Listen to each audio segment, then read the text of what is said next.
This is the Mind Body Detox Podcast, where we discuss all things integrative health and wellness, interviewing folks from all over the world, sharing insights and wisdom on how to live a healthier life in mind, body, and spirit.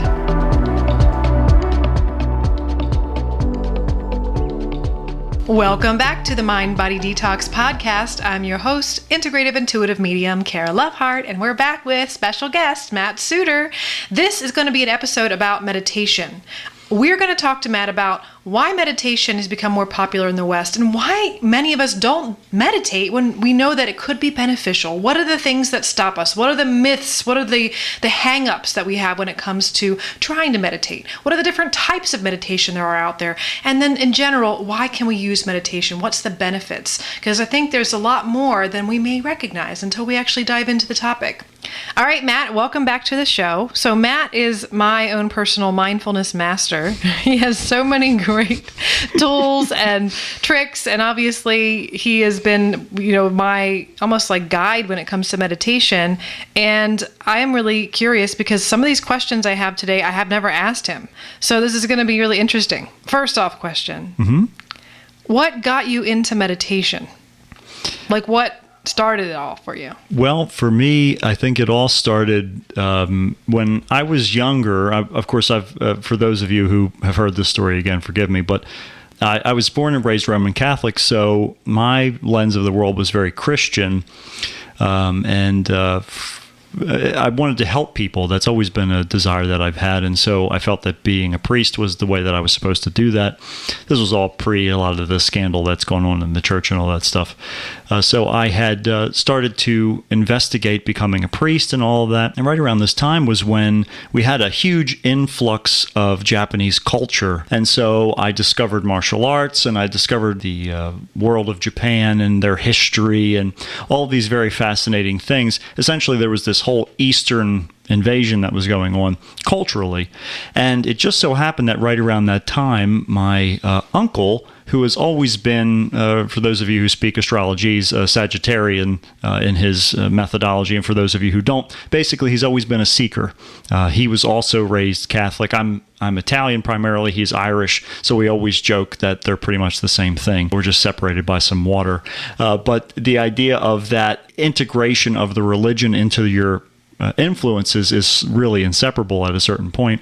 And so we always related on that topic because he was never really satisfied with Catholicism. And so he really tried a whole lot of different paths. And during this time period of my life, it just so happened that he had joined a group of Nichiren Buddhists in Gettysburg. And I was starting to investigate Buddhism, and he came and talked to me about it. We had to get together, some sort of thing like that. And so he was really the one that started to talk to me about these Eastern concepts. And for me, they were completely foreign. There were things that I couldn't even wrap my head around. I didn't realize that there was this whole inner world there. And so he gave me a couple books. The Buddha in Your Rearview Mirror was one. The Buddha in Your Mirror is another. These are two books that are associated with Nichiren Buddhism. And then he gave me a CD of this guy called Eckhart Tolle. And so some guy, he's got an accent, it's real hard to understand. And so I listened to this, and this guy was talking about that there was somebody other than who I thought I was, which is characterized by anxiety and pressure, and I just want to disappear. I want to crawl into a hole. I just want to stay in the woods where there's no one there but the squirrels and the cows, and I can deal with all of them because they leave me alone. This whole world that I thought was it, this is the end of it, right? All of a sudden, this guy on this CD started talking about all these things that were a whole new experience for me. And so I started to question, could this be real for me too? And all that sort of stuff. And so I talked to my uncle a few more times over the course of that few months, and he gave me another set of CDs and another set of CDs, all of them being different Eckhart Tolle. Some of them were his books on This was the 90s? CD. No, it was 2000s. 2000s. Yeah. And so, well, it might have been the early 90s, actually. Yeah, come to think of it. This whole period of time, I was just sort of listening to these things. I wasn't digesting them because I had no frame of reference. The cognitive dissonance was massive. Wow. And so trying to integrate what I was hearing from this person was really shaking me up to the point that I kind of stopped listening to it for content, and I almost let it be like music, where it was just playing sometimes. In the background? Yeah, in the background. Like, I would be doing stuff primarily. I tend to listen to things when I'm doing something artistic or when I'm driving. And at the time, I don't think I was driving yet, actually. And so I was just trying to figure out how I could experience what he was talking about. A big part of a lot of martial arts traditions are meditation. And so I sort of had it coming from these two different directions, where there was this philosophical side that was coming through my uncle and Eckhart Tolle, and then there was this sort of functional side that was about centering your mind so that you could accomplish whatever, thing you were doing, in your martial art, whether it was doing a kata, doing a form. But it was for fighting, not for personal empowerment? Yeah, to sort of transcend my physical body, to be able to do things that the body normally wouldn't do, the mind over matter portion. Right. And so that was what initially helped me step into it, because I was very much in the physicality of life. And so I started to meditate to be able to learn how to bring my focus to a central point. But it was always for the sake of doing something physically, whether that was something that I was doing in Aikido, doing swordsmanship, whether it was something that I was doing in a physical martial art that I was using my body in some way, shape, or form, my hands or my feet or whatever. But what I realized is that the more I spent time in that space, the more I could choose where my mind was going. It was almost like there was this leak in my brain for all of this time, and the thoughts just spilled out into my conscious awareness. And all of a sudden, I was able to put a cap on that and a hose, and I could spray it in the direction that I wanted it to go. Now, granted, it's still going all over the place too, but it's a little more focused. And so as I dove into the philosophical side of things with Buddhism, specifically studying the Lotus Sutra and the things that are very pivotal when it comes to Nichiren Buddhism, I started to realize there was this whole other perspective, that it wasn't just about me in, a little town in Pennsylvania being able to direct my thoughts and chop through a board or whatever it was. All of a sudden I can walk around like this. I can eat my food like this. I can interact with people like this. And initially there was a lot of resistance inside of me because I didn't want to be weird. I didn't want people to not be able to connect with me or relate to me because I was operating from a different level. And so every time I got to be around my uncle, I was always very grateful because it was like, I can finally just do this, right? I can just talk about these. Well, and not only that, but talk about concepts that dealt with different levels of awareness. Right. So people who weren't wrapped up in the story. Right. So when this is something that I'd like to dive into as well later on in this interview, because basically, one of the things that happens when you start to dive into mindfulness and meditation and you expand your consciousness is you start to see the contrast between your space and where you're at in your mind and the general population around you, because most people aren't operating from that space. So I can imagine that felt maybe lonely. Yeah, it was lonely, but at the same time, I think I have the advantage of growing up in the middle of nowhere, and so loneliness for me, and granted, it's probably not just about the geography because my sister is a very social person. She's younger than I, so she was always out places. But I always felt most comfortable in the woods, and that's where I spent most of my time. So feeling alone was a different sort of thing. It was more about the lack of being able to connect with people. So it was difficult for me even to contemplate the possibility of stepping outside of Christianity at this time. I was sort of inching away from Catholicism around this period of time because it just wasn't sitting well with me the more that I investigated it and all of that. But the more that I stepped into Buddhism, there was still this pull of I'm neglecting this part that I'm supposed to be doing, that all of these other people in my sphere of my community, whether that was in church or in school, going to Catholic school certainly didn't help with that. But, it was just a matter of trying to figure out where do I step because there isn't a map for this for me that I'm aware of. So loneliness was kind of a part of it, but at the same time, it wasn't really a deterrent for me, because like I said, I was doing so many of those things on my own. But as I further investigated Buddhism, I realized it wasn't so much about asking a god for a favor. Yeah. Right? It's not about bribing a deity with good works or with sacrifice or with money or whatever, the exchange might happen to be. That's a big paradigm shift. It's really hard because when you did that and you got something in return, it felt equal. It felt like, okay, I paid for this, And granted, it was more like a slot machine than it was like a convenience store because, you sort of threw your stuff out there and hoped that you'd get back what you wanted, but sometimes you didn't.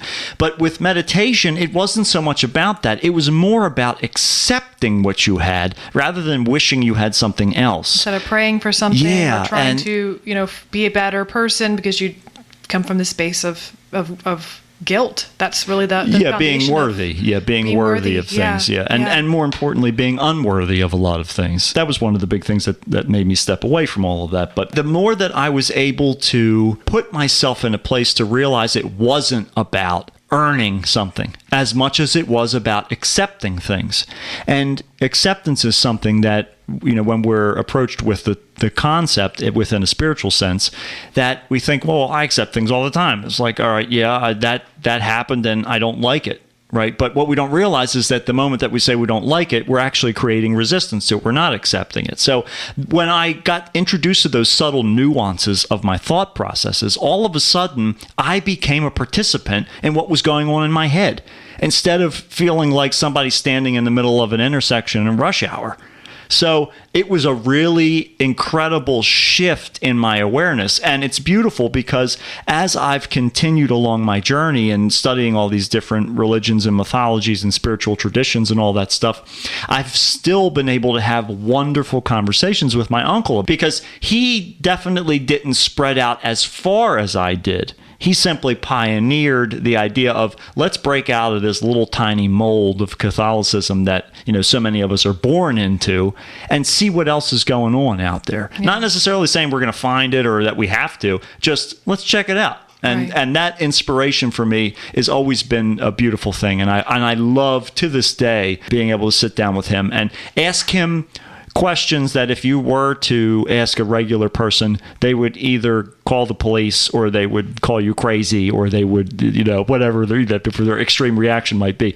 To be able to walk up to them, I think one of the questions I most recently asked, I said, have you ever taken time just to ponder death? That's a real mood killer right there. If you were to bring that up at a party, but then we launched into this whole conversation. We talked for 25 minutes about it. Yeah. And not about just the idea of you're dead in a coffin and there you are, but just the process of acceptance applied to our ultimate fear. Right. And we got into this really interesting conversation about the past influences and all these different things. So it's beautiful to have somebody to, at the very least, be able to bounce these things off of. And for me, that was a huge component of being able to step back from what I felt was the support structure that I needed in Catholicism to be able to understand spirituality in a broader sense. So the second half of this question is, how has it changed your life? Yeah. And I think the listeners might be able to guess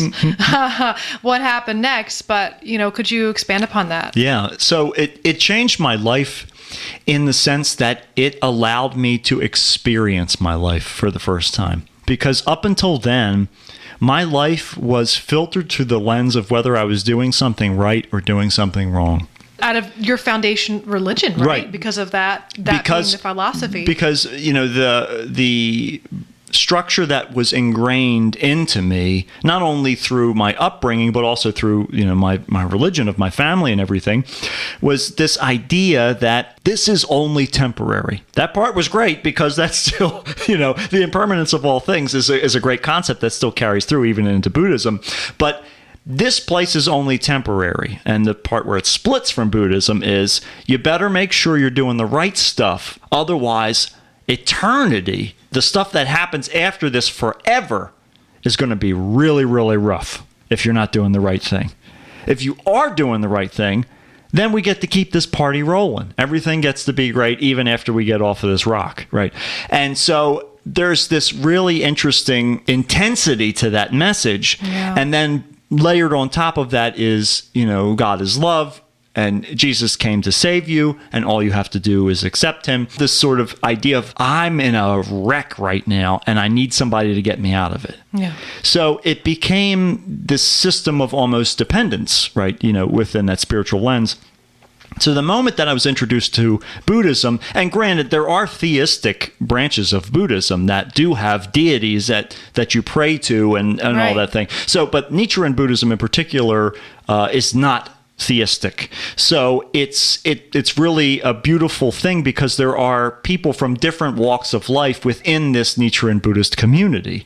There are people who are Christian and Buddhist at the same time. It's beautiful to see these people be able to understand how they can integrate this philosophy into their belief structure, that they don't necessarily have to be mutually exclusive. So for me, when I was able to start to, I don't even say accept, but entertain the idea that I could be both, it gave me the ability to work in this beautiful Eastern influence, which for those of you who have any experience outside of American Christianity, you can see the cultural influences in those communities. But when we can understand how these little things influence that spirituality, that's when I was able to look at the situation and say, oh, well, maybe I don't have to split these in half. Maybe I can find a spot where they match. Yeah. And love was the space. Yeah. And so the more that I was able to do that, to be able to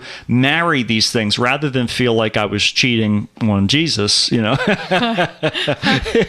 it gave me the ability to start to look at my life from one perspective and address my religion in a different perspective. And so over a course of time, I felt that religion was not helping my life, that it was inhibiting my life. And so slowly but surely that faded away. But this Eastern influence, this spirituality, and ultimately this love never left. It never changed. In fact, it's only grown since then because I've been able to understand what it means, where it applies, and how to experience what I'm going through now instead of trying to formulate what it's supposed to be, whether that's according to the Ten Commandments or the Beatitudes or whatever it might be. So the way that meditation has changed my life is it's given me the ability to step beyond programming, to step beyond what I'm told, to be able to be with what is right now, and address that in a way that doesn't need to judge it because I understand it's already here. Yeah.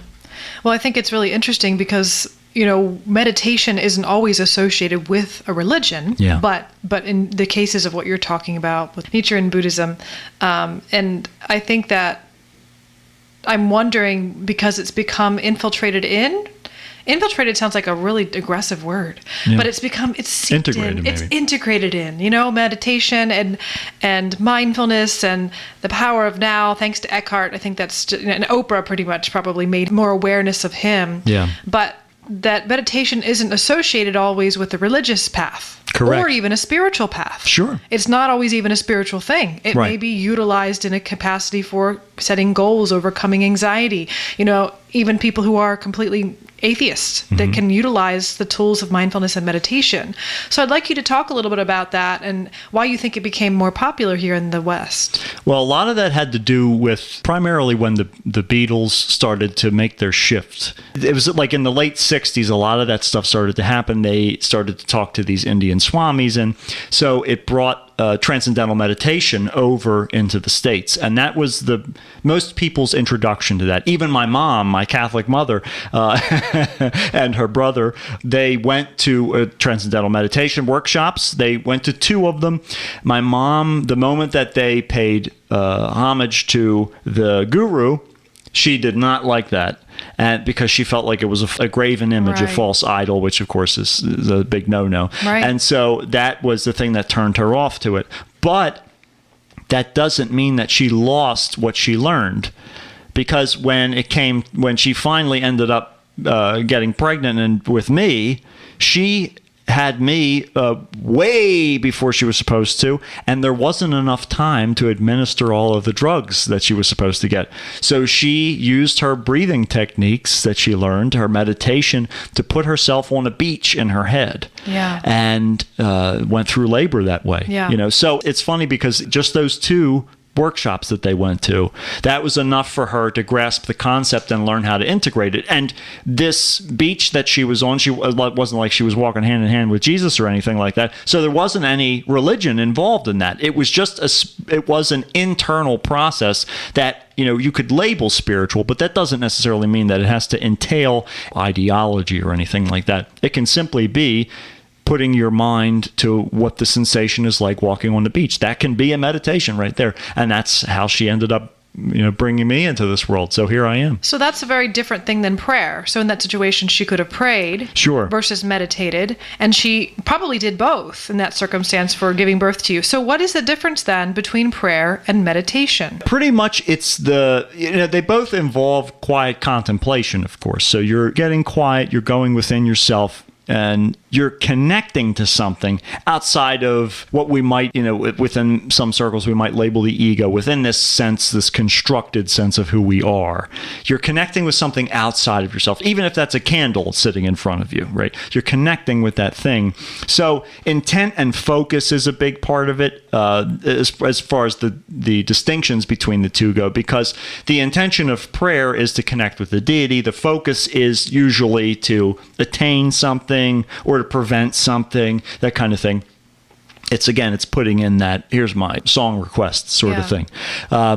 Then, of course, there's the religious and verbal, nonverbal aspect of it. Prayer, a lot of times, is something that's done quietly, but at the same time, there are songs and there are different orations that are done that, externalized. But, when it comes to prayer, it's primarily about building a connection with the deity. Our influence of Christianity now makes us forget a lot of the older relationships that people would have with their deities, which were really like having maybe a rich friend. Like, you want to tell them that they're great and you want to give them a gift so that they like you and that kind of thing. That was the relationship in a lot of polytheistic societies that had multiple gods. That's what polytheistic is. And so when you're praying, it really is to sort of beseech someone for something. You're trying to get them to do you a favor, as opposed to meditation, which is really about cultivating space. It's creating the emptiness, whether that's through clearing your thoughts or whether that's through creating empty space in which you can allow your present life to come in and experience it in front of you. So those are really... Or visualization? Yeah, it can be visualization. Sometimes it's more about the sensory experience, though. It's not just about the visual. It can be about feeling something. It can be about hearing something. Very seldom do we meditate on taste, but when you're eating, it's a great opportunity to meditate, that you can try and pick out a singular flavor in what you're eating and just focus on that as the flavor comes in and goes out. So you can make it vocal, you can make it visual, you can make it a lot of different things. Well, like meditation in general for goal setting or for wanting to attain or create something, like Aaron Rodgers, the football player for the Packers, or Green Bay Packers, would always talk about him visualizing and meditating about winning the game. And I think a lot of athletes do that. Yeah. And I don't know if they actually call it meditation, they might just call it visualization, but that's another aspect of meditation. Yeah, that manifestation piece can absolutely be a point, because the initiation of any good manifestation is bringing your mind to a singular focus, to your desired outcome, right? Because if your mind is scattered when you're trying to create something, it's going to go in all different directions as opposed to that energy being focused. And so meditation is a great tool. It's one of the best tools for being able to centralize your awareness onto a singular point. So let's talk about the different types of meditations, but also, if possible, to talk about the different uses of these different types of meditation, because Sure. there's so many uses. And I think that's one of the things that people don't understand. Maybe if they don't meditate, they just, I can't meditate. I can't, my Yeah. brain can't shut up, or I'm just sitting there and I don't know how to clear my thoughts, or, there's definitely some misunderstanding of what it is. So maybe covering what the myths or the misunderstandings of meditation are, and then let's talk about these different types. Yeah, well, I think a lot of misunderstandings that people have about meditation is that they're going to sit there in the right position, like they're going to do the right thing with their body. Their spine is going to be perfectly straight, and their legs are going to be folded into a pretzel, and their hands are going to be in the right position, that they're going to look like they're meditating. Like those stock photos right, of exactly. people meditating. Yeah. Or like they've seen in a movie or a TV show, like this is what meditation is. Yeah. And, in those instances, of course, you can't blame yourself for thinking that's what it is and how challenging it must be. But the reality is meditation does not have to involve all of those components. That you can absolutely sit there with the proper mudra, the hand position, with your legs folded the proper way, but that does not mean that you have to do that in order to meditate. Mindful meditation is one thing, and mindfulness is something that we'll talk about in a minute here. Transcendental meditation, I talked about that earlier. That involves using a mantra primarily. You're supposed to use a mantra to sort of create a rhythm. What's a mantra for people who don't know what that is? A mantra is a sound, word, or phrase that you use in a repetitive manner. Yeah. And that's supposed to get your senses into a rhythm, essentially. I really like that type of meditation, that type of use of sound, personally, because my inner monologue does not stop. Sure. So when I am outwardly singing or chanting or making a sound consistently and just focusing on the sound, so bringing my single point to the sound, because I'll get distracted if I'm supposed to focus on a candle, or if I'm supposed to just clear the mind or just watch the thoughts go by. It, to me, is bringing awareness to the sound, and that puts me into an altered state. Yeah. So I love that one, that kind. It's a beautiful thing. And granted, the altered state isn't always the goal. No, right? But for me it is. But for certain meditation it is. Right. It's about that transcendental experience as opposed to other meditations where you can be really focused on physically being in your body, in this vessel, anchored in. And in fact, mindfulness meditation, one of my favorite techniques that really helped me be able to get a grip on things was narrating what I was doing. So as I would reach out to pick up a glass, I would, in my head, say everything that I'm doing. I'm lifting up my hand, I'm bending my elbow, I'm bending my wrist, like to the nuance of everything that was happening physically. And there were so many descriptors going on that I was unable to think about anything else. So it served as a prohibitive force to be able to essentially stay in that space and bring myself to the focus. But that's not the only mindfulness, and we'll get onto that, like I said, in a little bit. There's loving kindness meditation. That basically involves cultivating feelings of love and compassion, goodwill towards yourself and others. So just meditating on love. That's a good for mood. Yeah, it's a wonderful thing. And it can improve any situation that you're in, especially interpersonally. Yeah. Because first what we do is we cultivate the love for ourselves. And when we're talking about the love for ourselves, the unfortunate thing, we have this sort of counter pressure from our culture that loving yourself is either bad, that you're supposed to put others first, or that it is something that is selfish, that it's looked down upon, right? Yeah. But when we can start from a place of love, it's not about saying, I'm great, I'm better than everybody else. It's saying, I am so grateful to be in this body.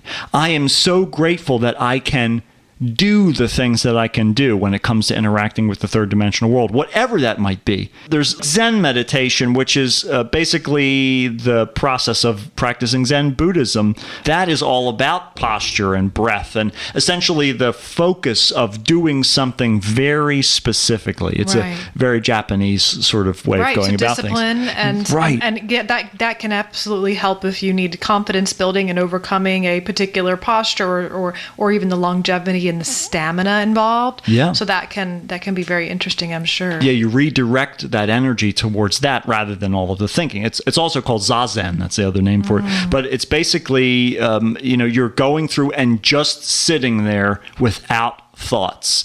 Not meaning that thoughts aren't happening, but you aren't attaching yourself or identifying by any of those thoughts. You're redirecting to the body, to the posture, to the breath? The most common way for it to be described is it is a quiet man sitting in front of a stream. That you're just sitting there and you're watching all of the water, aka the thoughts, go by, but you're not reaching in to scoop up a cup to drink. You're not reaching in to grab a fish. You're just watching it all go by. And that can be a really powerful way to ground yourself when you're dealing with overwhelming situations, because ultimately at that point, you step back from the impulse to interact with it. And that's normally the first thing that we do when we feel afraid. We want to either, fight, flight, fawn, all of that good stuff. And so that Zazen can really be a powerful, powerful thing. Of course, guided meditation, that's something that most people are familiar with. You can look up a YouTube video. That's a great starting point, I think. It absolutely is, because it's accessible. It's accessible, and it's going to present you with novelty. And novelty is a great way to engage our mind. The challenge then is to not get attached to that guided meditation, to the information, to the visuals that are being described. Yeah. But it is a very valuable stepping stone to get us to that point, without a doubt, without a doubt. Another one that I love to recommend to people when they say I can't sit still is walking meditation. And that's where you bring your awareness to the slow, deliberate pace that you create as you walk around, with a very heightened state of awareness and also of your environment. So you're not just saying, okay, now my heel is hitting the floor, now the ball of my foot and the toes. You're saying, as my heel hits the ground, do I feel the dirt give? Do I feel a twig snap underfoot? Do I feel the resistance of the earth? You're really tuning into all of this sensory experience. And the intention there is to essentially tell your mind, we're not worried about what you're making up right now. We're worried about focusing on what's going on. And again, that'll bring us back to that mindfulness piece that we'll talk about later. But you can do that. Something that I love to start my meditation, my guided meditations with, is a body scan meditation, which is, basically starting either at your feet or at your head and working your way through the rest of your body so that you can get an awareness of what's going on inside and outside of your body, in your skin and stuff like that too. There's Kundalini meditation, which is something that you know about, that really, it's all about breath work and chanting, and that goal of you can literally put yourself in an altered state of consciousness through these processes. And also, working with understanding and strengthening the nervous system and the ability to control the energy flow and the chi flow through your body. Through your spine, particularly, Specifically, you're really creating and cultivating a stronger life force and a stronger connection. So, because I view meditation as consciousness, as connecting consciously with consciousness. Yeah. Whether it's through being aware of the physical body, if you get too lost in your head, you need a more anchored experience, or whether it's you're too in the mundane and you need to have that transcendental experience and connect to, in an altered state, to consciousness, to, you might label it as God. And that's why I think it's great, because it does connect, and it can be combined with any religious background. Sure. Or if you're just looking to create some goals and to manifest a great business outcome or a relationship or whatever, that focal point. So I think it's, in general, it's like getting in the driver's seat in any way, whether it's letting go, allowing yourself to have better interpersonal relationships, that loving kindness type of meditation. Or with Kundalini, it's really, how do I strengthen my nervous system and the energy, the chi flow through my spine, so I can have, it's almost like creating a better temple, a physical space in which you can easily then drop into meditation, and in whether it's a transcendental experience, or I kind of feel like it's almost like I say meditation is connecting with God or consciousness. And the more you're meditating, no matter what style it is, you might need different types of meditation because of your particular circumstance, but it is embodying God or consciousness in whatever form it needs to be. And because I believe that we are God, we are consciousness, the aspects of that. Sure. So I really find it really interesting that there are so many different ways for it to express itself. Yeah. But I feel like meditation in general is reaching out with a conscious choice to say, I want to experience and embody and be more aware. Yeah, or I want to experience and disembody and be more aware of that. Right. It's like it's mind exploration. It's conscious and consciousness exploration. Yeah, it's that conscious decision of experience. And Yeah. that is the power of it, because even like the other two that I was thinking about, one was that sound bath meditation, right? We do stuff like that sometimes at Firefly. And being able to be in the space of being a musician myself, every time that, even if it's just band practice or whether I'm on stage, of course, it's 1,000 times better because you have this huge sound system reverberating everything that's going on. But being in live music is literally a sound bath meditation if you don't think about it too much, right? If you sort of lean into, and for me, music has always been a lot like being in the ocean, and just feeling this flow of the tide, these waves that are going by you, whether they're hopefully not crashing on top of you, but rather lifting you up and sitting you back down. This thing that is so incredibly powerful that you cannot control, you can only try to interact with, right? That sound bath meditation gives you the opportunity to ride those sound waves, to be able to experience these different things, because these tones affect us mentally in different ways. Emotionally, spiritually, absolutely, physiologically. absolutely. Yeah, absolutely. Different tones activate different energy channels through the body. Yeah. Everyone's different, but it does. Yes, it can elicit absolutely. emotional release, Yeah. peace, joy, all these different experiences. And that's why we 100%. listen to music in general. When we're feeling a specific mood, we want to enhance that particular mood, whether it's grief or sadness or joy or whatever, anger, whatever it is. Yeah, it's that catharsis. It allows it unlocks those things that we don't know how to direct. We don't know how to maybe enable or allow those things to come through. And music can give us that door, or sometimes it's just a window, but we can get through one way or the other and really experience those things. It's a beautiful thing. And the last meditation is, in fact, the one that I recommend to people a lot of times to start with. And that is traditionally called Tritaka meditation, which is all about focusing your gaze on a specific point. Whether that's a candle, which is the one that I usually recommend to people because the flame is naturally hypnotizing to us as human beings. So whether it's a candle or just an object, it's all about witnessing that thing. To quote Eckhart Tolle, it's the awareness of a cat staring at a mouse hole. Right? It's that thing where you're not trying to create the situation like, all right, he's going to come through any minute. It's, I'm going to keep watching this until something happens, right? That's the idea, that you are watching it with that attention and awareness without the anticipation of the future. And so that Tritaka meditation, that's a really powerful thing when your mind just won't cooperate with you. It's a great way to sort of short circuit or go in the back door of being able to connect in with that stillness, that centeredness that can come with utilizing our visual sense. It was really interesting. One of the tools that we learned in Kundalini yoga is staring at the tip of your nose. Yes. So you kind of look cross-eyed, but it's really interesting in what it does to the brain. It actually is really hard for you to think when you're doing that. So it's a type of gaze. Mm-hmm. And I actually, we were doing that in one of the women's circles. We were like, all right, this is one of the things we're going to use. And I was very curious to see, because I know it's very helpful for myself, but you hear people say this is really helpful for that, but let's see. And everyone in the group, it was really beautiful. They were like, I've never had a moment where I was not thinking. It was like the first time in my life. This was like a miracle. And I'm like, that's something the listeners can do like right now. Obviously, Absolutely. If you're not driving, you don't want to be crossing your eyes. Right. But you're looking at your nose, just gazing softly at your nose, not like where that when you cross your eyes, it's pressure and it kind of feels uncomfortable. No, a soft gaze at the tip of your nose. When I was younger, I was obsessed with illusionists, magicians, stage magicians.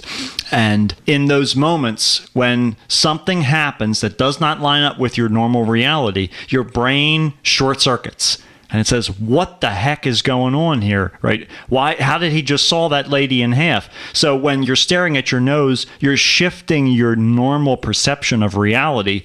And for a moment, your brain isn't saying, oh, I know what's going on here. Yep. And so when you can do that, anytime you can mix up that story, you can flip that script, it gives you the opportunity to be able to interact with your world in a different way. And that's part of what meditation affords to us. And that also is helpful for mindset shifting, obviously, Yeah, right? yeah. We're looking at a different perspective. One of my favorite things to do is to hang upside down, lay my head off the bed, and look upside down. That's like one of my favorite things to do as a kid. And I Sure. still like to do that because I'm like, wow, everything looks so different. I almost imagine like if I could walk on the ceiling and like how everything was if it was absolutely flipped upside down like that. And it just completely changes your worldview. Sure. One of my favorite things to do is if I go and see, again, with music, if I go and see a band play live that I'm a huge fan of, that I've watched all these videos on YouTube or gotten DVDs of their shows back in the day, my favorite thing to do is to walk through the aisles of the stadium or the venue so that I can see them on stage and on purpose change the vantage point that I'm looking at them from. Because for my brain, whatever reason, that's the only way that my brain can say, you're looking at them live in person. This is real. They're right there, right? As opposed to, oh, I'm watching this from the same vantage point. It's a movie sort of thing. Right. But yeah, that's the same thing. I love to be able to shift up that perspective of the experience because it really does help you to solidify what's going on. Well, let's just make a list here as we kind of move into mindfulness in general, what you think some of the common benefits that people experience from meditation that maybe they wouldn't have even expected. Pain management too. That's one I think about that people don't think, oh man, I could manage my pain or my perception of pain in the body if you struggle with pain. Sure. Sleep, relaxation, anxiety, struggling with mindset. Just so many things. There's a lot of stuff. I mean, stress reduction, of course, is the first thing. And if you can reduce your stress, you're going to decrease all of the other impacts on your body, whether that's your nervous system, your muscular system, your mental health, all of that stuff when you can reduce your stress. Because stress primarily, as we refer to it within this ideology, is the idea of suffering. It's where pain is stubbing your toe on the bed and suffering is talking about it for the rest of the day. Or the rest of your life. Yeah, right. Worse yet. So meditation allows you to be able to bring your mind to a central point in time and space rather than letting that echo into your future. So stress reduction is a huge component. And as a result of that, of course, like emotional well-being is there. It helps to improve that. It can increase your awareness of what's going on instead of you overlaying these past experiences onto what you're looking at now. Your concentration, your focus, self-compassion and empathy when it comes to all of that love that we can give to ourselves. There's even physical benefits, like your immune system even can function better. Mm-hmm. Like for me, I know that if I don't meditate in the mornings, I put myself in a space where it's a lot easier for me to get sick. And there were huge chunks of my life where I could get sick really, really easily. And that was the result of the stress that I was going through as opposed to, being centered enough to transcend all of that stuff. It can lower your blood pressure, cardiovascular disease. It can even lower the risks of that. So all of that stuff when it comes to your heart and the way that your body, again, is reacting to your surroundings. It's you're creating them in your mind as opposed to experiencing them in your world. Yeah, I think it gives you the power back. Yes. Especially when you feel overwhelmed and you feel that you're powerless. And right. I think, honestly, that's what our world needs because there's so much of us feeling powerless and victimized by our circumstances. Whether it's, yes, there are victims of certain things. That's very true. Sure. But how can we work with what we cannot control? How can we work with what we can? Absolutely. And how can we shift our mindset if needed? In certain circumstances, mindfulness and meditation can give us answers, can give us contemplation. How can we, better ourselves? There's so many uses for it. Yeah. So what I think about a lot is, why don't more people meditate? Is it because they think it's hard? Is it something that they just try and then they give up and they're just, or is it associated with something that in our culture may be seen from a negative lens or viewpoint, like, oh, it's just associated with yoga or Buddhism or this stuff that's weird to me? Sure. Why do you think more people do not meditate? Well, I think it's a lot like an earthquake, that the initial shake that happens to deter people is that they feel different. And different, by definition, when it comes to us pattern-seeking mammals, we want things to stay as similar, if not the same, as possible. And so when we start to experience things differently, we feel out of place. We feel like we're not in the right spot. And so what we'll do is we'll fall back to the devil that we know because it's something that's at least familiar. If we can push past that and say, you know what, I want things to be different, and we create that change, the aftershock that happens after the initial earthquake is when our ego kicks in and says, yeah, but you can't think that way. You can't act that way, or people are going to think you're weird. They're going to think you hit your head. They're going to think that something happened to you and that they need to get you to a doctor immediately.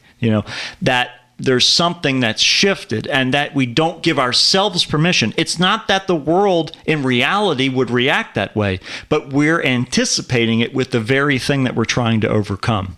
So it has this moment where we've ignored it enough that it's gone into a temper tantrum, and that's enough energy for us to pay attention to it for a moment. And a lot of people get caught up in that, and they follow it back into going back to their old patterns. So the discomfort and the unknown and the fear of the change. Yeah. And the worry about what's this going to mean for my life? Right. What's it going to mean for my relationship dynamics? Because so many people, as they go through this awakening process, their life changes. Well, in what you mean by awakening process, let's clarify. Sure. Becoming more still, becoming more mindful, becoming more aware, cognizant. Yeah. When you become aware of your own thoughts, then you can actually be in the driver's seat instead of they're just driving you. That's the beautiful thing about that awareness too, is even if you aren't in the driver's seat, you being aware of those thoughts automatically disconnects you from identifying by them. And the moment that you can do that, even if you do nothing else, you can put yourself in a space where you're no longer identifying by your thoughts. Yeah. And that frees you from that narrative. Yeah. So that you can all of a sudden choose. You can choose to keep doing what you've always done, absolutely. But now you're choosing instead of feeling like it's the only choice you have. That's why I love it, because I feel like it brings the power back into your own hands. It does. The power to choose who you want to be, the power to choose how you interact with your world, how you interact in your relationships, versus a fixed mindset where this is how I've always been. This is how my family's always been. I inherited this. I'm just like my mother or my father. That's how I was raised. Right. Yeah. This is how I was raised. This is how we do it. And that can be very limiting. Yeah. And obviously, I think I really enjoy heritage. I think it's really nice. Like this, I inherited this from my family. But why not focus on the great traits and the characteristics and the things that you did get from your family or that you did get from your culture? And if there are things that feel like limitations financially, relationships, health issues, substance abuse issues with getting along with people, these are all things that sometimes we can say, this is just how it's always been, or this is what I've seen growing up, or this is how these people were. Sure. And I do think that there is another story. Yeah, there's always another story that we can create. And the beautiful thing is that the moment we stop identifying by the story, then suddenly we're left with moment by moment decisions that we can choose. Do I want to keep doing more of this, or do I want to try something else? Yeah. And that's when we actually set ourselves free. Yeah. But it all starts with saying, wait a minute, that's not what I actually want. Yeah. Right? That epiphany is really the thing that opens that door. And interesting, people who embark on that journey are people that I am truly inspired by. I'm inspired by all humans because we go through so much in general, but I'm deeply inspired by people that, despite the fear of letting down their tribe or their culture or their community, despite that, they find something that was not what they really want to be or express, and they decide to do something different, even if their family or who they're around just disapproves. And that's very, very scary. Sure. That's very scary, not just from a perspective of they won't accept me, but just even how we're programmed and how we are made physiologically. That could mean death, for our evolution, if we were in a situation where we had to survive and had to be with a tribe too. So just that alone is a huge step. So if anyone out there is listening that they're making lifestyle changes or things that not everyone that they're, they're in their life is agreeing with, but you know that they're better decisions for you. They're the healthier, they're decisions you're making out of love for yourself or for others, and say, I'm no longer going to enable this. I'm more mindful and aware now, and I'm going to take a step back and have a boundary, whatever it is that you're changing. I think that's something that is really challenging, and I do believe that when you're in it, you might not always see how powerful what you're doing is. Sure, because it starts with acknowledgement. It's not even about action at first. It's just it's that separation from this is how it goes, or this is what life is, to this is what I choose, or this is how we always make it, right? You start to include the options in your narrative, and that is the escape hatch. That's the door that lets you out of that narrative to be able to look at it and say, well, why do I keep choosing this when I know it's taking me to the same place that I don't want to be? And then you can say, well, where along that story could I make a different choice? Could I take a different path in the fork in the road? And at first we might feel like, well, if I do this, then they're going to do that, and then they'll be happy with me. Eventually what we learn is that it's not so much about changing the world around you as it is changing the world within you. Because when you do that, then no matter what the external circumstances are, it's that contentment within that then is reflected in the world around you, as opposed to you looking for that contentment around you and not feeling it within. Yeah. It's where we find happiness and joy and acceptance and gratitude. Real happiness, joy, and gratitude. Real happiness. People Absolutely. are really looking for it. Yes. We're always looking for it, and we don't know where to look truly to find it. Right, because we think it's out there. Yeah. I need to get this next job or this raise or this relationship or the new dog or whatever it is. And those things can bring you experiences that bring happiness in the experience of them, but the story and attachment to the story and what it needs to be. Yeah, but ultimately what they do is they reinforce the old story, that we attach our happiness to a thing, whether that's a person or a pet or a situation or an apartment or a job or whatever. We attach our happiness to the thing, and we say, I'll be happy because everything I'm doing is moving me towards that thing. But ultimately, the thing will also abide by the singular law of reality, and that is impermanence. That thing will not be there at some point. It might be before you are or after, but either way, that when we are expecting this happiness to exist as if it were the sun radiating out this happiness, we realize that ultimately we are the ones deciding whether or not we're going to be happy. It's our choice, as opposed to something that's happening as the result of what's going on around us. Are there any other myths or things that are commonly misunderstood that we didn't discuss? Because then we can go into difference between mindfulness and meditation, because I think that's something, well, what's the difference between mindfulness and meditation? Well, as far as the myths go, people think about superhuman powers and floating off the floor and all that kind of stuff. And not that meditation doesn't afford you the ability to appear superhuman to people who aren't able to focus their mind. Because it certainly can look that way. And as the examples I gave earlier of martial arts and all that sort of stuff, watching people, chop through boards and bricks and things like that require that awareness, it definitely seems superhuman sometimes. But meditation is something that we all can do. You don't have to be special to be able to meditate. You don't have to attain some level of enlightenment to be able to meditate. It's not about that at all. It's something that's afforded to all of us. It's just a matter of figuring out what the doorway is, the bridge that's going to get us from where we are right now to this space of being able to meditate. As far as the differences between mindfulness and meditation, mindfulness, it's funny because in English we use that word mindfulness, but really it's the opposite of that. It's mindlessness, but that has a connotation in our language that is negative, that you're mindless, that you're not paying attention, that you're not, But mindfulness is really about letting go of everything that's going on in your mind, to essentially just watch that stream go by. It's being hyper conscious of everything that you are doing and what's going on in your environment. Meditation is more about putting your mind to a central focus. So mindfulness is passive. It's open. It's about receiving what's going on. You're only on input mode. Whereas meditation is about saying everything that's going on, I'm just going to pay attention to this. It's about directing that awareness and attention.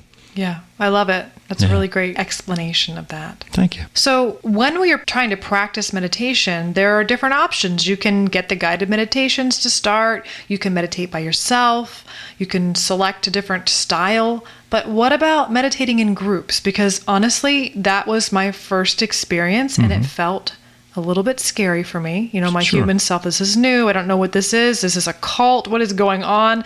Because I was not aware that there's different styles of meditation. Some of them are associated with a religion. Some of them are not. So in my experience, it was like, I feel very uncomfortable, not only because it wasn't explained to me about what we're doing and how long we're going to do it and what this is associated with. Is this a religion or not? It was really a little bit scary for me. Sure. So I actually never went back to meditate in a group until much later. So what's the differences between meditating solo and meditating in a group, and why do people choose to do it in a group versus by themselves? Yeah, and depending upon the meditation, it can be for different reasons, but group meditation is an incredibly valuable experience, especially when it comes to guided meditation. Back before COVID happened, I used to lead a monthly meditation group here at Firefly, and we would do a guided meditation. And the most valuable piece was at the very end, we would all have a discussion. We would talk about what people had experienced in those meditations, because I was always intentionally making them vague. I would leave out the details and just gently guide them on the motions that we were making, or that we were going into something now, we were coming out of something now. And that way we'd all sort of finish around the same period of time. And there would be people that would be done way ahead of time. There would be other people who would need a couple minutes to sort of gather themselves and get back in their body.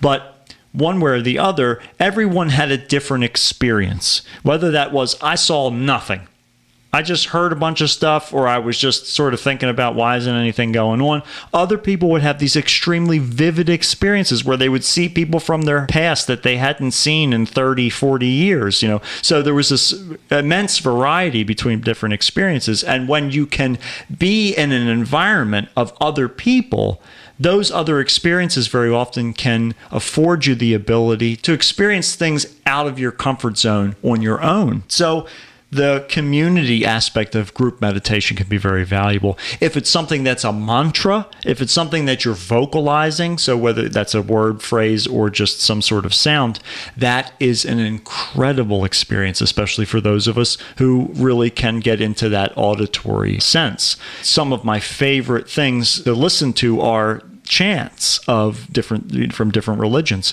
It's incredibly beautiful to hear all of these people in unison doing these things. Being a part of that in person is unbelievable, because you feel it. You can feel the rhythm going on, especially if you're in the right space.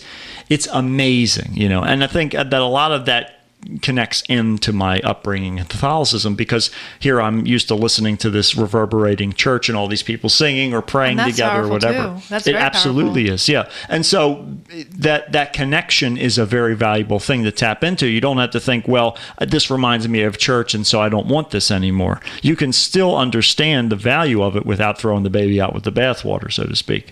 Yeah.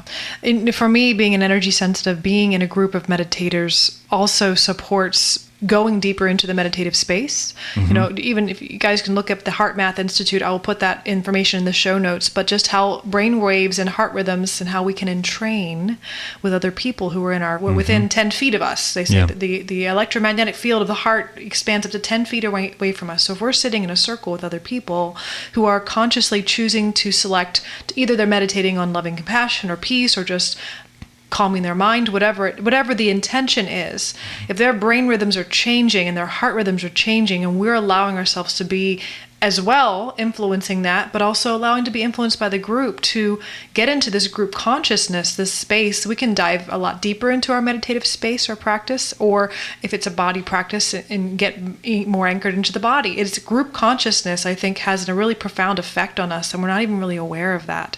I look at it all the time because I've been easily influenced over my lifetime with energy and the energy of group, or even just the science of mirror neurons. When you look at someone's face and they're smiling at you, you have these mirror neurons that your neurological system wants to make you smile back. So there is this group thing that happens with consciousness when you're with people. So if you're able to direct that in a mindful space with the group, it's very powerful. Mm-hmm. So what are your tips for someone who wants to start practicing meditation, and tips to stay with the practice? Well, as far as tips for starting a meditation practice, I would recommend meditating in a space that is private first, and as little stimulation as possible. So for some people that means walking through nature. Some people that means standing in the shower, sitting in your car. For moms, when you have your kids at soccer, Right, sitting in your car. After you drop them off. 2 minutes by myself. 2 minutes is enough. Yeah, sure. I mean, 1 minute is enough. Yeah. But at first, it's good to sort of shoot for 15-minute segments. But go into that meditation with the intention that you're setting aside the time. You're not trying to achieve enlightenment. You're not trying to quiet your thoughts. You're just setting aside 15 minutes. And when you do that, you start to engage your mind in a different way. You're no longer entertaining the thoughts all the time. You're just setting 15 minutes aside to watch them. Just start there. And if you're in a space where you can burn a candle, a flame is a great way to bring your mind to a central focus, as we talked about before. So those are my tips for people starting out. More importantly, when it comes to the way that we interact with our mind, remember that you can stand in front of your mind as if it were a conveyor belt, and I'm sure I've talked about this analogy before because I use this all the time. But as your thoughts come down that conveyor belt, normally what we do is we pick them up and we interact with them. But through meditation, what we can do is bring our central focus to just a little bit of conveyor belt that's straight in front of us. And even though our peripheral awareness sees the thought coming in, we can see the singular thought as it passes in front of us, and we can let it go without picking it up. And that can be an incredibly valuable experience, especially for quieting what's in Buddhism commonly called the monkey mind, the part of our mind that chatters and swings around from the branches of our brain. So when it comes to maintaining a meditation practice, this process is a little bit more purposeful. It's not so much about saying, I'm just going to set aside the time and see what happens. In that space, it's more about taking your 15 minutes, even if you only set aside 15 minutes still, and saying, during this 15 minutes, I am going to set my intention to something specifically. And so that even as I look at, say, my relationship with my friend, I'm going to put my focus there and then watch the thoughts that come up as the result of it. So we're sort of combining the first thing and the second thing. And when we put them together, what we start to realize is we can gain this very valuable insight into the way that our mind works, into how we actually are perceiving circumstances and situations, not only through the emotions that come up through our meditation, but also by seeing the first thoughts that rush to our mind. So it can be a really valuable way to gain insight into the unconscious aspects of what's going on in day-to-day circumstances. I love that. That's a very nice sequential order to dive deeper. Yeah. Now, when you're working with meditation, you're new, do you recommend working with a guide or an experienced meditator? Because a lot of times when you start to unpack, sometimes you have things you become aware of. You're like, wow, I never knew I did that, or this is why I have this thought, or now my life might change. And then you could get afraid, or maybe afraid of the change or the things you have realization about. Sure. And making changes that will be more healthier and loving for you. But what do you recommend? Well, I think for people who are not able to step into meditation with the openness of experiencing things, it doesn't have to be a guide, like someone who is a monk or someone who is an experienced meditator even. Sometimes it's valuable just to have someone to bounce things off of, whether that's a partner or a friend or someone that's in your sphere that can say, yeah, that kind of makes sense, or that doesn't really make a whole lot of sense. sometimes it's even a therapist, someone who we've spent time working with unpacking some of these emotional things. And maybe we can talk to them and say, I've been meditating recently and this concept keeps coming up. So having a guide in that sense, someone that you can work with as opposed to someone who's leading you, can be very valuable. And for people who they just don't know what to do, even with the things that we've talked about, I don't know what to do. I don't want to do it wrong, that kind of thing. Someone who can guide you through the meditation process can be really valuable because they can essentially help you to quell those insecurities that are popping up through that inner narrative. But at a certain point, you won't need that guide anymore because you have always been the guide.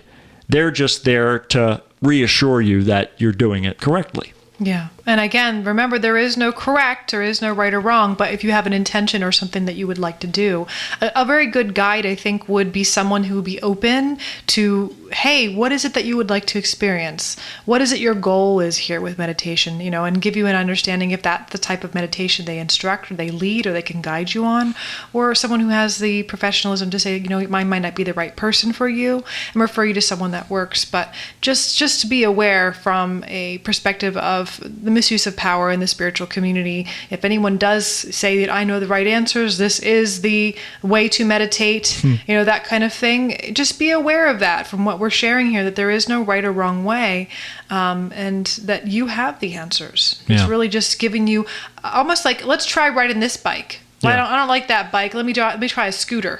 Right. And well, or how about a unicycle? They're all going to get you somewhere. But yet you do ride them differently. So if you're holding on to a title and saying, this is what I'm doing, right, that could be wrong. Right. But the process of meditation, as we personalize it, especially as we initially experience it, that can't be wrong as long as we're following the intention, which is to focus ourselves onto a singular point. Yeah. Well, one of the things that's really cool about you is every single week you have information or wisdom or questions that you answer. People ask you questions. Yes. Every single week. That's right. Every week. Mindful Mondays, we call them with Matt. So do you have anything you want to share about that? Basically, I get different questions from people, and I'm always open for new questions. Ultimately, the answer always comes out relatively the same. We're just talking about how to be present more and more. And the purpose of the question is to sort of show how to be present in those circumstances or situations. So no matter what it is, there's always the opportunity to be present. It's just a matter of finding it sometimes. And so for some people, that is enough of a guide, as we were talking about having a guide earlier. Right. That's enough of a guide for people to be able to navigate that meditation journey on their own. So I really, really appreciate the opportunity to be able to share these things with people, because the more that you can spend time with presence, as funny as that sounds, the more you can live there instead of just visiting. And the more that you live there, these answers are abundantly clear. They sit in front of you just like everything in your environment, as opposed to them being veiled through all of these projections of our mind. So really all I'm doing when I sit down to do one of those videos is I'm taking the question that the person has asked, and I am, through the lens of presence, navigating the circumstance. And then I try my best to communicate that process, whether that's through analogy, whether that's through instruction, directions, things to ask yourself or things to try.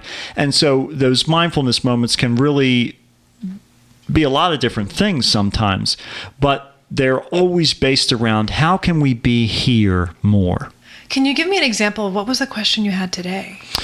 Today was how can I navigate my dramatic thoughts? Oh. Right? And so most of what I communicated was talking about how we can be conscious of the narrative of our thoughts. That inner mind-made sense of self is operating from a perspective, a singular perspective. And the moment that we realize that there is another perspective, even if we don't like it, the moment that we acknowledge there's another way to look at things, all of a sudden that drama deflates almost instantaneously because we're no longer identifying by it. And so it gives us the ability to sort of step away from those dramatic thoughts and say, I don't really want those anymore. And we choose, as opposed to feeling like we don't have a choice, like we're forced to look at things that way.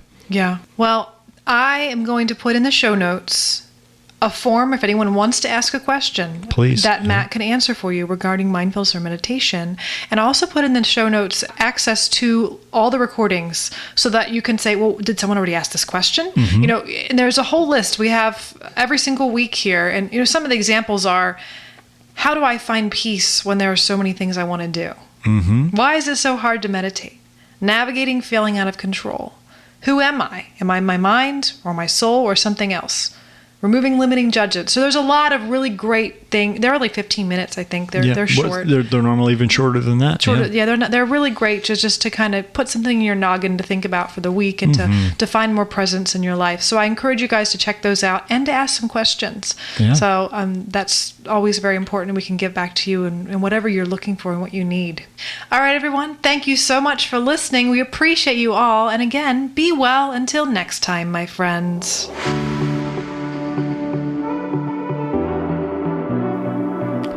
Thank you for listening to the Mind Body Detox podcast.